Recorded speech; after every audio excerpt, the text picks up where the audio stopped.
kiri. Kau udah lewat ini udah. Ya.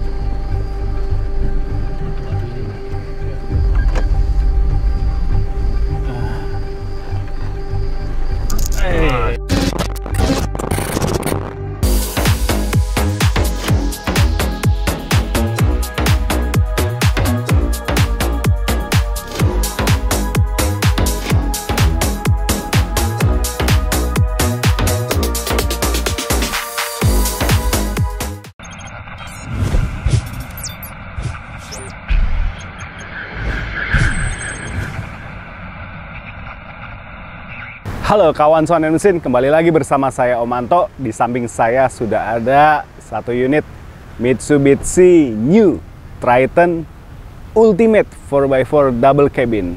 Nah, jadi ini adalah salah satu lini kendaraan komersial ringan ya dari Mitsubishi Motors Indonesia ya, dengan varian tertinggi ya. Ultimate ini ada varian tertinggi ya. Jadi kita pasti tahu ini mobil banyak digunakan sebagai armada tambang, tapi nggak sedikit juga yang buat hobi.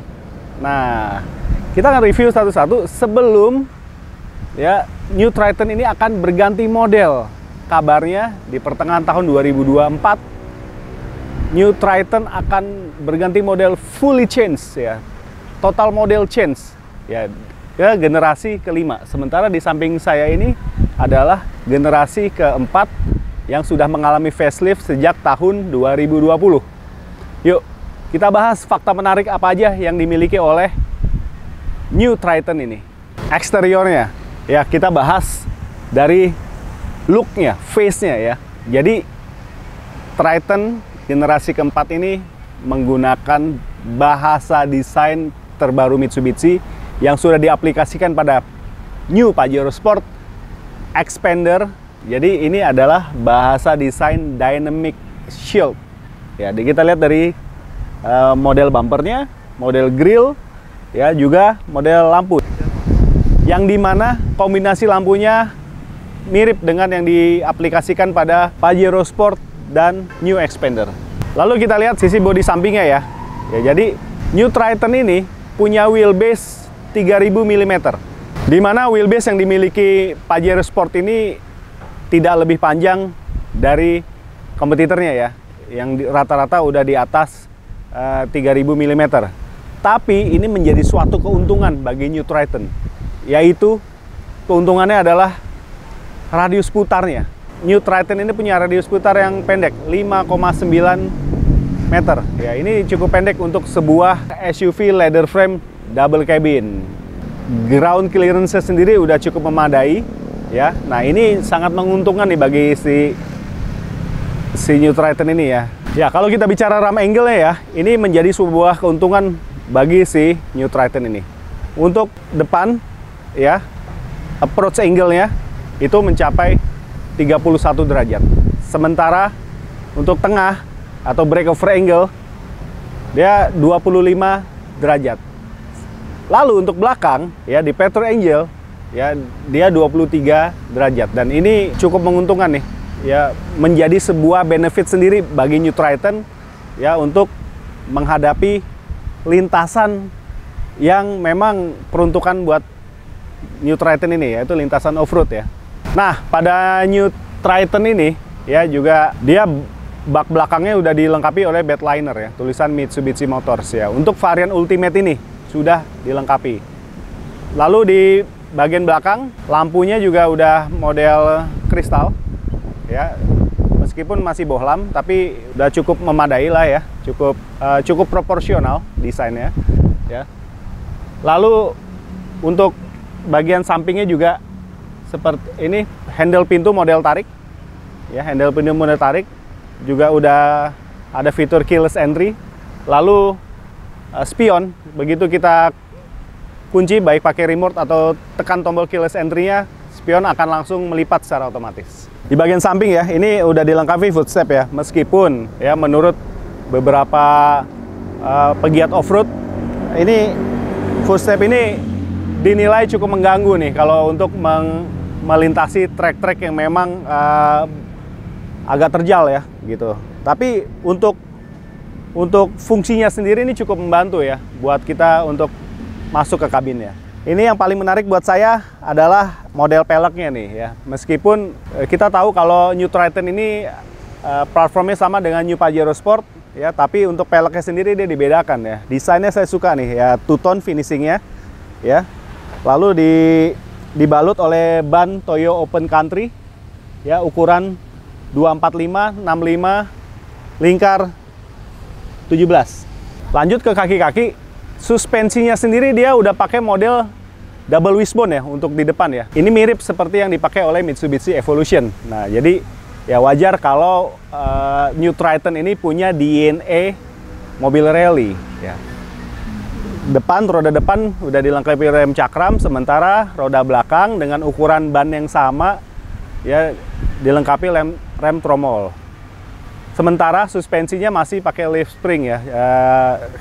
Saya lihat terhitung 5 lembar ya, 5 lembar leaf spring ya. Nah, ini menariknya nih, dengan racikan suspensi ini yang kami rasakan ya, baik di lintasan on-road ya maupun off-road ini cukup nyaman. Khususnya di lintasan on-road ya, dengan racikan suspensi seperti ini tuh jadi minim limbung ya. Dengan penerapan suspensi double wishbone tadi bikin New Triton ini tetap rigid, tetap stabil. Nah, kalau untuk pengujian di tes off-roadnya, nah kita lihat nanti ya. Kita bahas dulu interior ya. Nah, kita coba masuk. Ini kan, tuh dengan footstepnya cukup memudahkan masuknya nih. Oke. Ya, kita start dulu ya. Ini udah engine start stop button untuk yang varian Ultimate ini. Ya, oke. Disambut oleh layar TFT, juga MID di panel speedometer ya. Nah, ini juga ada satu monitor head unit ya. Meskipun disambut dengan siluet Triton yang model lama nih, yang sebelum facelift gitu ya. Oke, sekilas di ini dulu ya, di head unitnya dulu. Ini menunya lengkap ya, audio player, video player ya, bisa mirroring juga ya. Ini ada konektivitas USB, ada colokan untuk aux ya. Kemudian dia terkoneksi dengan steering remote ya. Di setir ini selain steering remote untuk audio atau entertainment, juga ini untuk MID ya. Untuk untuk pengoperasian layar MID ya. Lalu ada cruise control meskipun belum adaptif ya. Tuas sebelah kanan ini juga untuk lampu yang terkoneksi juga dengan fog lamp ya. Dim segala macam udah komplit di sini ya. Sementara di panel dashboard sebelah kanan di bawah kisi AC nih, sebelah engine start stop, ini bisa ada pengaturan spion ya, untuk melipat spion juga ya. Lalu ini ada head ini apa, auto leveling nih untuk headlamp ya gitu. Oke, balik lagi ke tengah, kisi AC kiri kanan. Ini pengaturan AC paling dingin ini bisa sampai 17 derajat ya. Sementara paling panas nih bisa mencapai 30 derajat. Ya, ini pengaturannya cukup lengkap di sini, pengaturan temperatur, pengaturan semburan AC-nya. Ya. Lalu di bawah juga ada soket nih. Ya, ada soket USB juga. Terus untuk sensor parking bisa dinonaktifkan. Ya. Dan ini New Triton ini punya fitur keselamatan aktif yang cukup lengkap ya. Nah, ini kita tulis nih di sini nih. Ya. Dia cukup lengkap ini. Tapi efeknya adalah terlalu banyak sensor sih kalau menurut saya. Karena kalau bagi yang suka berpetualang dengan mobil double cabin ya, melintasi area off-road ya, lintasan off-road, bunyi-bunyi sensor ini cukup mengganggu sih sebenarnya gitu. Ya, tapi di satu sisi sensor ini untuk berkendara di on-road ini sangat membantu sekali. Nah, gitu. Jadi Solusinya gimana? Kita bisa nonaktifkan aja kalau memang mau melintasi off-road dan itu dirasa risih ya untuk sensor-sensor tersebut bunyi-bunyi terus ya gitu. Lalu transmisi otomatis ya, sekilas serupa dengan yang dipakai oleh Pajero Sport, tapi ternyata beda ya.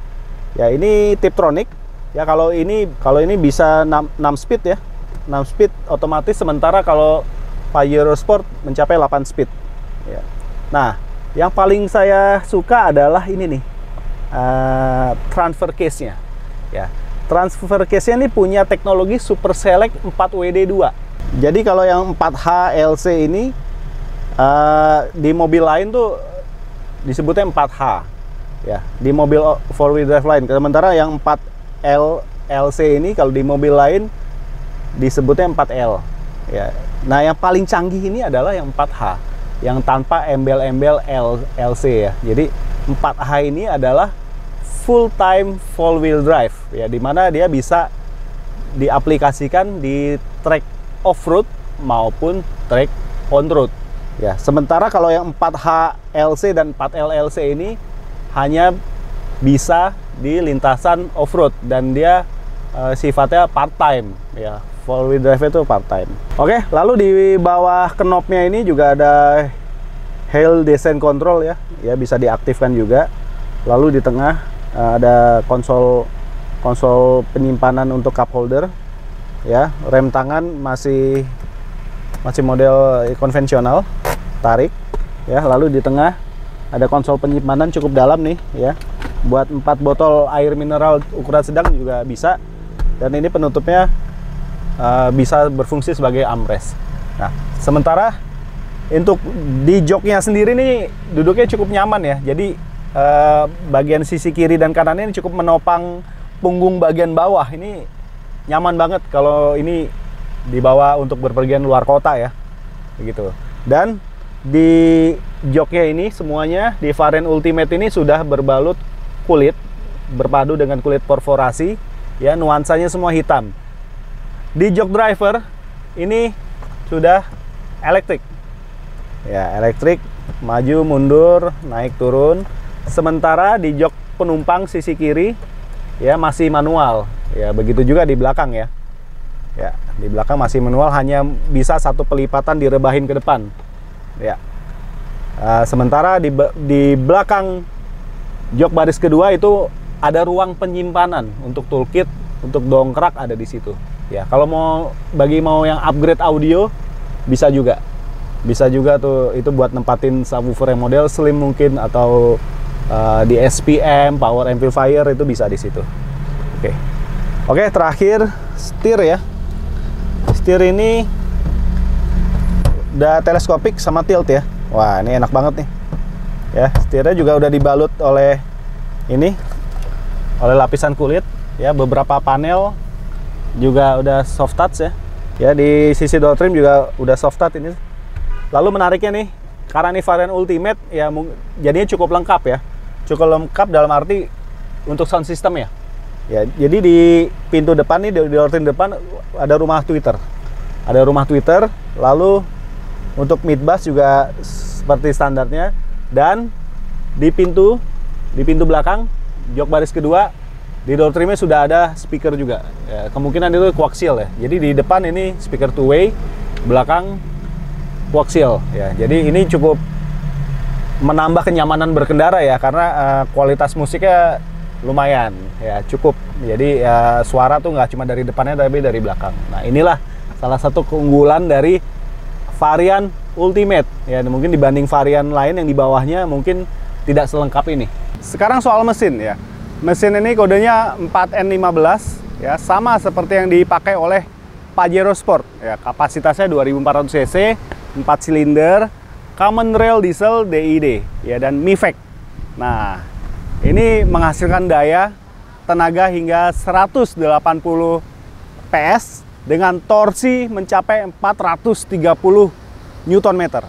Nah, oke.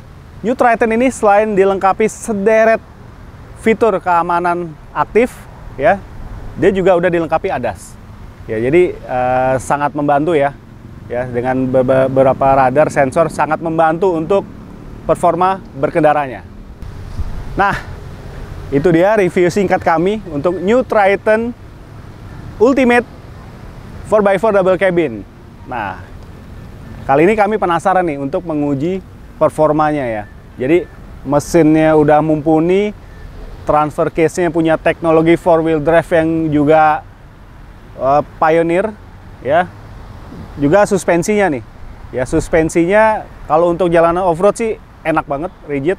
Nah, gimana kalau untuk jalanan off-road? Yuk kita tes yuk. Saya akan bawa New Triton ini ke suatu daerah di daerah Sukabumi, ya, Jawa Barat. Nah, penasaran kayak gimana? Udah langsung aja. Saya langsung berangkat ke sana. Kita tes performance-nya, ya, suspensinya, handlingnya di track yang memang menjadi habitatnya New Triton ini. Ayo ikut saya.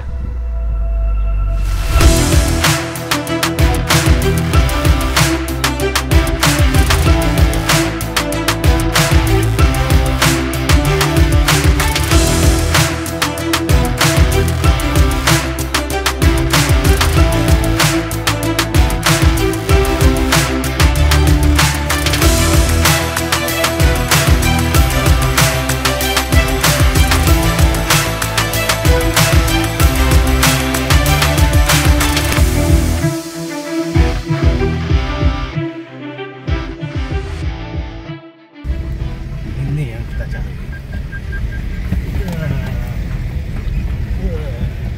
Asik.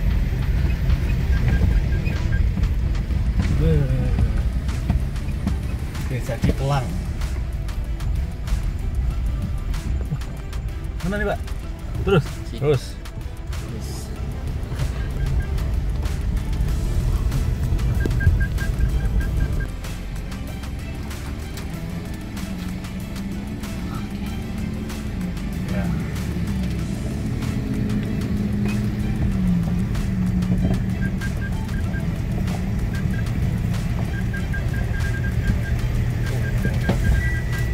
Jalannya juga ngepas nih satu mobil nih.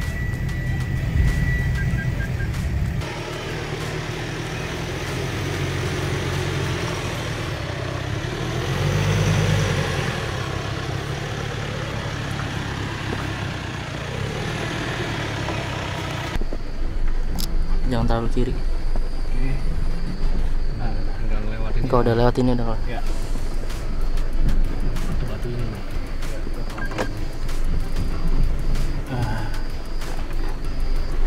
Pelan.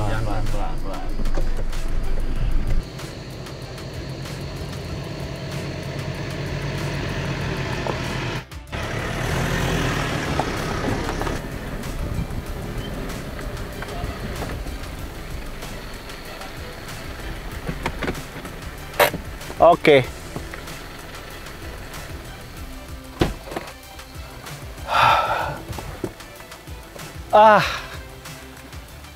Akhirnya sampai juga di Hopland. Ya, ini di ketinggian kawasan Cipelang, area Gunung Salak. Nah, ini pemberhentian terakhir kami, ya, dimana nih boleh kami bilang ini review mobil kami yang paling challenging nih. Ya, lihat sendiri ya tadi ya, ekstrim banget. Nah, overall kesimpulannya Mitsubishi Triton Ultimate 4x4 double cabin ini sangat mumpuni ya untuk trek yang off-road ya. Hanya saja disarankan harus ganti ban AT. Udah minimal itu deh, ganti ban AT deh. Kalau kami kan tadi pakai ban standar pabrik, jadi masih belum inilah apa, belum bisa maksimal lah gitu. Kami juga hati-hati banget gitu ya. Oke. Ya, gitu aja ya review singkat kami tentang Mitsubishi New Triton sebelum dia nanti ganti model ya, yang kabarnya akan segera hadir di Indonesia lewat PT MMKSI. Oke, ya segitu dulu review video kami ya untuk Mitsubishi New Triton Ultimate 4x4 double cabin. Ya, salam sehat selalu dari saya Om Anto di kawasan dataran tinggi Cipelang, Gunung Salak, Jawa Barat. Ya, sampai jumpa di video-video kami selanjutnya. Ciao.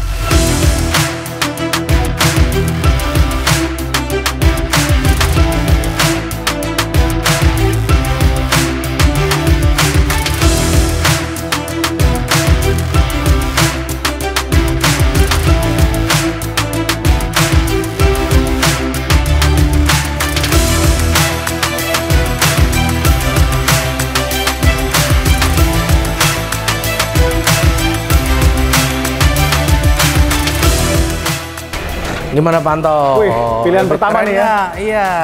Jelas nih, Folk Racing. Betul. Tunggu, saya mau nerka diameternya nih.